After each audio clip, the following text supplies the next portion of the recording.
Ready to breathe life into your designs and make them move with Adobe Photoshop Animation. First, open Photoshop and create a new document or open an existing one. Then, in the Layers panel, set up your initial composition. For example, here we have a shape, some text, and a background, the building blocks of our animation. Now, head to Window and select Timeline to open the animation panel. In the timeline, choose Create Frame Animation from the drop-down menu if it isn't already active. Let's create the first movement.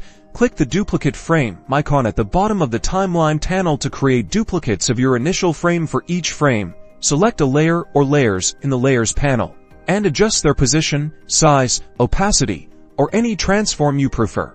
Fine-tune the animation speed by adjusting the duration of each frame. Under each frame, clicking the number below each frame allows you to select the duration. Experiment to find the rhythm that best suits your animation. To preview your animation, click the play button in the timeline. See your design come to life. You can loop your animation forever, once, many times, or selected custom amount. When you're happy with the result, go to File, then Export, and select Save for Web Legacy. Choose the GIF format and tweak the settings on the right. Select the looping options and adjust the colors and other properties until you're satisfied with the outcome. In the Save window, choose a desired location and save. Now you can share your animated masterpiece across your preferred online platforms. Unleash your creativity with Photoshop Animation.